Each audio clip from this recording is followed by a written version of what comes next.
Hey folks, this is ioEther, and we're back with some more World of Tanks. As you can see, this is Marker, and he's in his Object 277. This is a Tier 10 Russian heavy tank, and this is a Tier 10 game on Minsk. He is platooned up with Off-Duty Ninja, also in the Object 277, and these two are going to show us a little about how you make this tank work for you.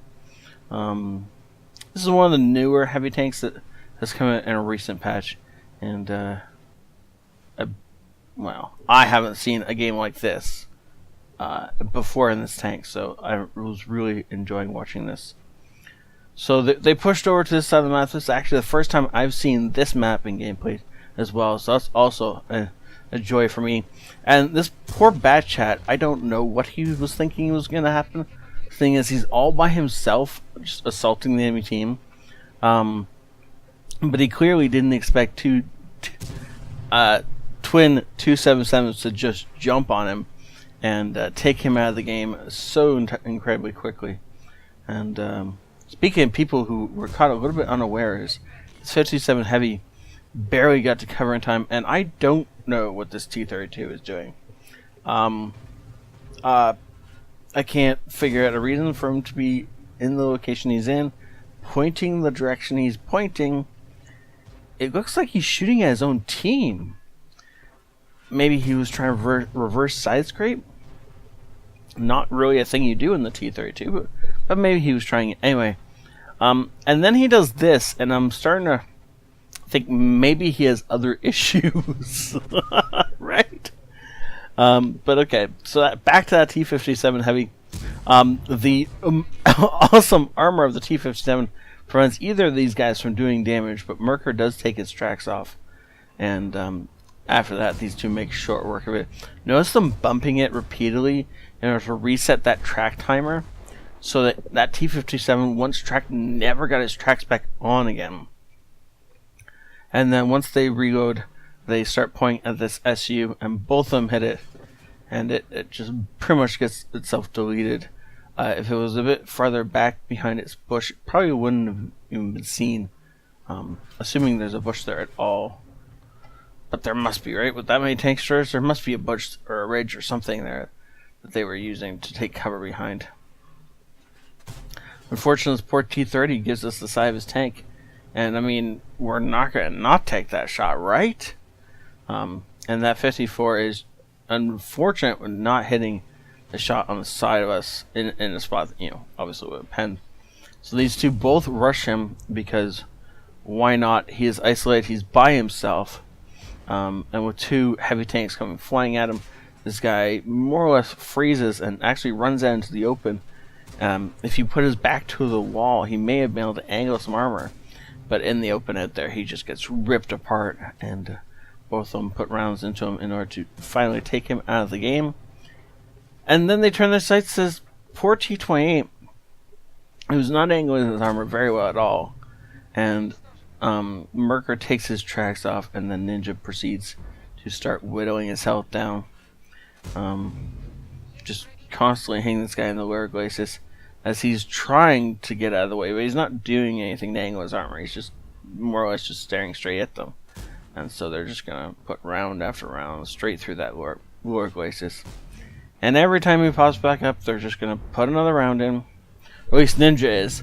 Merker is actually looking at another target this entire time. So there's a P Victoria way over there.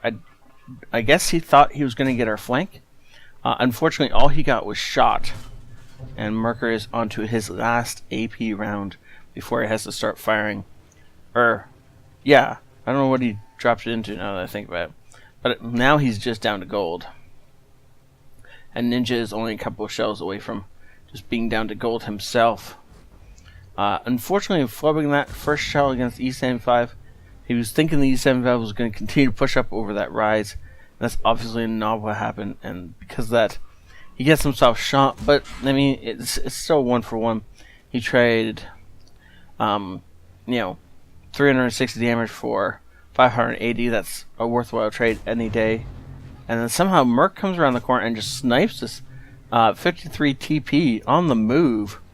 I had to see that twice, but I still don't know how he made that shot. He just, like, I don't I don't know what he was shooting at, but he hit it apparently. And then back over to some heat for the front of that Moss. That's the only way he's going to pen that thing, by the way. Because of the heavy armor, you need some gold to go through it. And firing on the move is, Mark doesn't manage to pen, so he's going to just pull up right alongside this guy and make sure his next shell cannot miss. And because the guy is tracked right this second, he can't actually move.